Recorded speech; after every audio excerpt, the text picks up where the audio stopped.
Assalamualaikum warahmatullahi wabarakatuh. Salam budaya Nusantara. Bismillah, alhamdulillah, wasyukurillah, ala nikmatillah, la haula wala quwata illa billah, amma ba'du. Ketemu kembali dengan Kilamong Putro. Pemirsa dimanapun Anda berada, pada kesempatan ini saya akan mengajak kepada pemirsa untuk mengunjungi sebuah situs, yaitu makam Sendang Dhuwur yang berlokasi di Desa Sendang, Kecamatan Pakirang, Kabupaten Lamongan, Jawa Timur, Indonesia. Kalau kita melewati jalan-jalan yang ada di lokasi di sekitar desa, maka kita melihat bahwa Desa Sendang Dhuwur ini letaknya memang lebih tinggi daripada yang lain, berada di perbukitan. Kemudian di sana kita lihat banyak tumbuh-tumbuhan yang ditanam oleh masyarakat, pohon-pohon ental, dan banyak jagung-jagung yang ditanam karena memang tanahnya cocok untuk menanam lombok, jagung, dan palawija yang lain. Kemudian terlihat juga banyak orang yang melakukan pengerukan, yaitu dalam istilahnya adalah batu-batu gamping, karena tanahnya ini adalah tanah pegunungan kapur. Nah, tentu saja pengerukan-pengerukan itu untuk memenuhi kesejahteraan dari masyarakat. Pemirsa dimanapun Anda berada, di dalam perjalanan kita juga melihat bahwa masyarakat yang ada di sana orangnya baik, bersahabat, dan ramah, sehingga kalau tersesat misalnya, kalau bertanya akan ditunjukkan di mana arah jalan yang benar. Pemirsa dimanapun Anda berada, kalau kita berkunjung ke sebuah tempat, yaitu makam para wali, maka kita tidak usah ribet tentang dalilnya. Cukup saja dalilnya adalah niatkan bahwa kita mengunjungi sebuah tempat dengan niat yang baik, dengan niat yang murni, yaitu untuk meningkatkan ketakwaan kepada Yang Maha Kuasa, Allah Subhanahu wa Ta'ala. Kemudian jangan pernah merugikan orang lain, jangan mengganggu orang lain, jangan menyakiti orang lain. Kemudian yang ketiga, cukup, dan jangan pernah kunjungan itu sampai merugikan diri kita sendiri, menyakiti diri kita sendiri. Sudah cukup. Niatkan yang baik, jangan pernah merugikan orang lain, dan jangan merugikan diri sendiri. Karena apa? Semuanya itu kita serahkan, kita bersandar kepada Allah. Karena Allah tahu yang ada di dalam hati kita. Jangan melihat fisik, karena Allah itu hanya melihat hati, bukan melihat fisik. Jika niat murni, semuanya diserahkan dan disandarkan kepada Allah, maka semuanya akan selesai. Dan apabila ada orang yang mengatakan ini dan itu, maka cukuplah Anda bersabar dan lakukan. Jangan putus asa. Lakukan sesuai dengan niat yang baik Anda. Cukup. Kita tidak terlalu repot memikirkan yang lain. Pemirsa dimanapun Anda berada, ayo kita mengikuti bagaimana sih makam dari Sendang Dhuwur ini atau Sunan Sendang Dhuwur ini. Lihatlah. Kalau kita lihat dari luar, maka di sana akan diterima, kita akan melihat yaitu bagian depan dari makam itu. Berdiri sebuah gapuro. Gapuronya adalah gapuro bentar. Nah, gapuro bentar itu merupakan ciri khas dari bangunan-bangunan yang ada di Majapahit. Oleh sebab itu, kemungkinan saja ini pengaruh budaya dari Majapahit. Kalau Majapahit itu budayanya adalah Hindu, kemudian sedangkan yang dimakamkan adalah orang Islam, kemudian apakah itu juga bertentangan dengan ajaran-ajaran Islam? Jangan terlalu pusing. Apa artinya benda-benda mati itu? Itu adalah benda-benda seni. Itu adalah sebuah ornamen-ornamen yang dipakai untuk menghias supaya orang-orang yang datang bisa menikmati tempat itu. Oleh sebab itu, gapuro bentar yang nampak di hadapan kita ini, dan itu merupakan sebuah ucapan selamat datang. Anda harus tahu apa artinya gapuro. Gapuro itu di dalam bahasa Jawanya adalah artinya nyuwun sepuro. Nyuwun sepuro itu artinya minta maaf kalau ada kesalahan. Nah, kemudian lihat papan bertuliskan sebuah tulisan yang isinya adalah menunjukkan siapa yang dimakamkan di tempat ini, yaitu Sunan Sendang Dhuwur. Sunan Sendang Dhuwur itu tidak lain adalah Raden Nur Rahmat. Seperti yang saya ceritakan. Sebentar, Mbak. Pada kisah dari mana? Dari Larang. Pemirsa dimanapun Anda berada, datang jam berapa kalau tadi? kita memasuki naik ke tangga, Terus kemudian rombongan kita sudah melewati berempat saja. yaitu gapuro, Mau ke sini mau bentar, apa ini? Ziarah. maka Terus apa itu maksudnya? di belakang gapuro itu ada ruangan, Tawasul mendoakan ada pada ruangan Mbak. yang Iya. mana di situ Terus ini kita ini siapa melihat ini? Makamnya siapa? ornamen-ornamen indah yang terukir Oh, siapa ya? di Raden Rahmat. dinding-dinding. Ya? Oh iya. Iya ya, makasih. Tempat ini merupakan sebuah tempat yang mana pada suatu ketika mungkin bertemu dengan sahabat, bertemu dengan teman, maka bisa berbincang-bincang di tempat itu.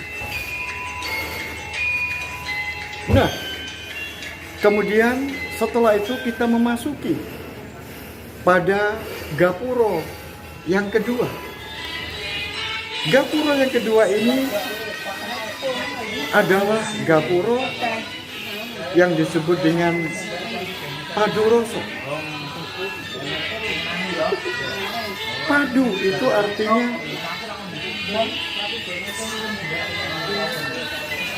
memadukan, menyatukan. Rasa, roso itu adalah rasa. Dan yang dimaksud rasa di sini bukan rasa biasa, tetapi roh so itu adalah hati.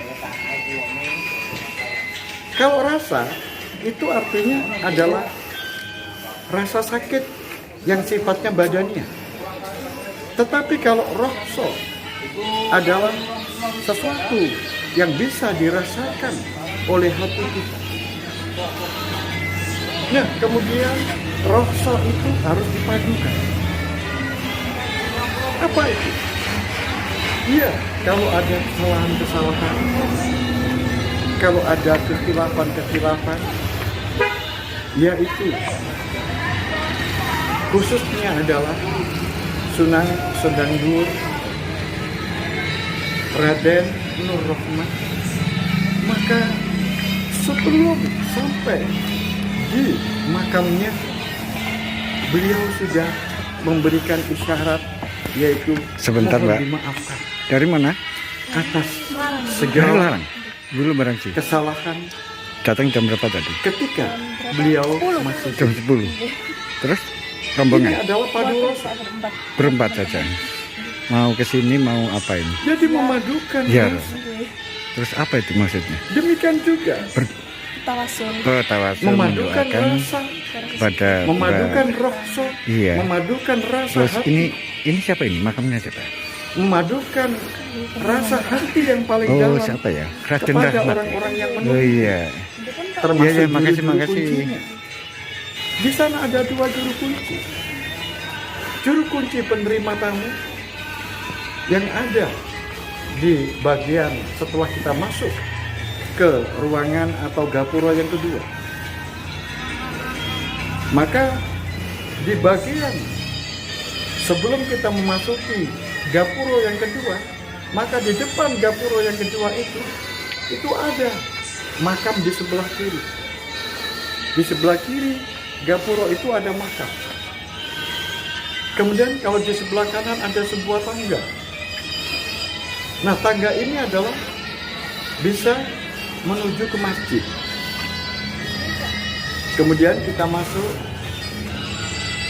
pada tangga yang kedua. Dan kalau Anda melihat di bagian kanan kiri dari gapura itu, ornamennya sangat indah.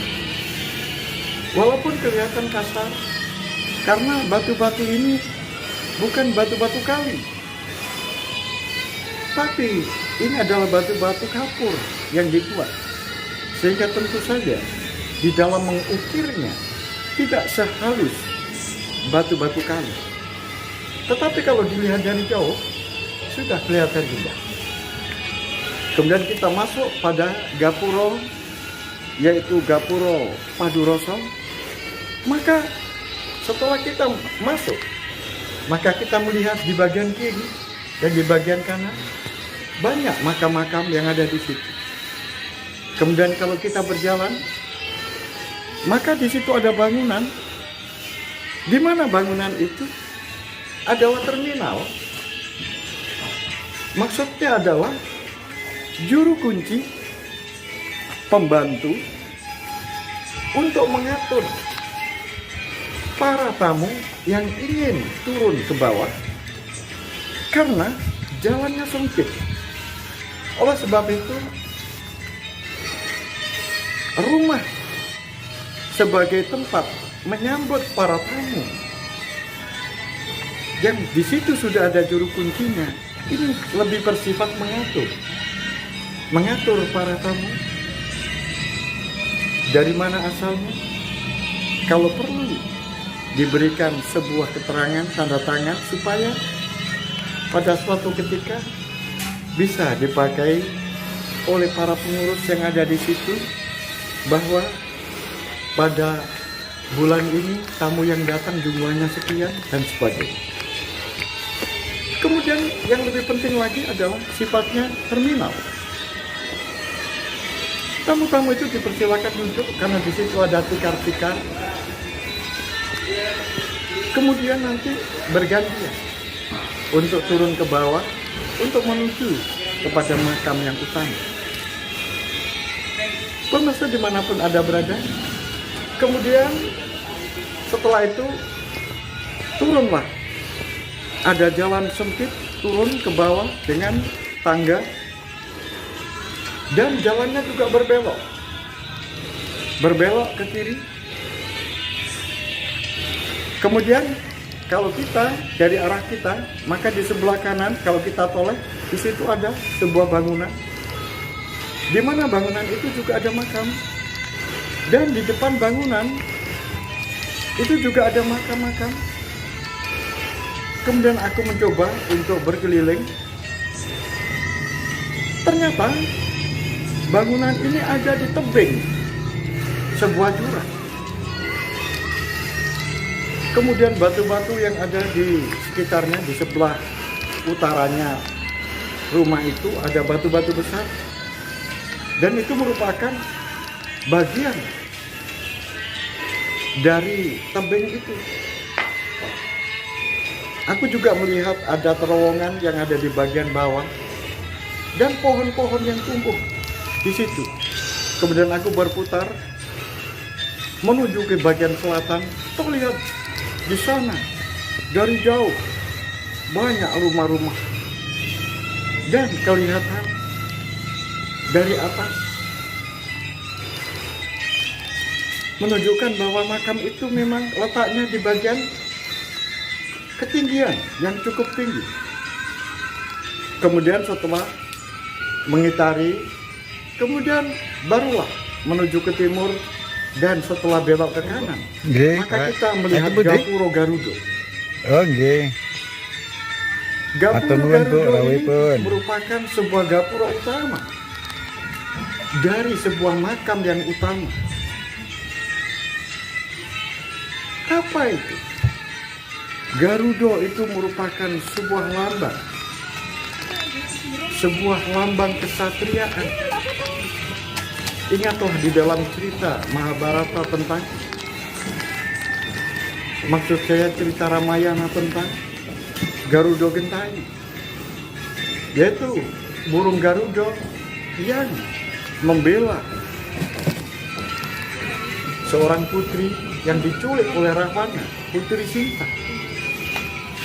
Dan Garuda pun tahu kalau dirinya tidak bisa melawan Ravana yang sakti mandraguna, tetapi dia tidak ambil pusuk, dan akhirnya dia mengorbankan dirinya mati demi menolong orang lain. Maksudnya itu adalah seperti itu. Gapura adalah nyuwun ngapura, kemudian berupa Garuda, artinya orang yang suka menolong. Nah, maksudnya adalah Sunan Sendangduur ini mohon maaf apabila selama ini, ketika aku masih hidup, selama hidupnya, ketika menolong orang yang ada di daerah sekitarnya itu, apabila ada kesalahan, itu adalah maksudnya. Maka masuklah ke gapura itu. Setelah masuk ke gapura itu, kemudian baru naik ke atas agak tinggi, dan undakan-undakan itu memang tinggi, tapi tidak terlalu melelahkan. Kemudian baru masuk ke pelataran rumah, dan setelah itu masuk ke pintu, dan di situ diterima oleh juru kunci utama, juru kunci yang mengarahkan. Jangan sampai salah niat di dalam berkunjung ke sebuah makam. Semuanya itu harus disandarkan kepada Allah. Jangan pernah meminta kepada manusia. Jangan pernah minta pertolongan sesama manusia. Oleh sebab itu, tugasnya juru kunci ini adalah meluruskan. Jangan sampai salah niat.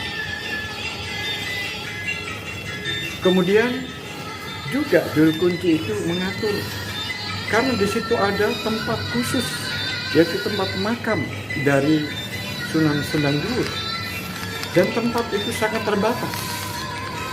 Oleh sebab itu, juru kunci mengatur kalau ingin masuk ke dalam makam. Pemirsa dimanapun Anda berada, begitulah ceritanya. Oleh sebab itu, jangan pernah dipermasalahkan. Kalau ada sahabat kita, teman kita, saudara kita mengunjungi ke makam-makam para wali, ke makam-makam para syuhada, dan semuanya itu harus dilandasi dengan niat yang baik, niat yang disandarkan hanya kepada Allah. Terus jangan merugikan orang lain, jangan menyakiti orang lain, dan jangan pernah menyakiti diri sendiri dan merugikan diri sendiri. Sudah selesai.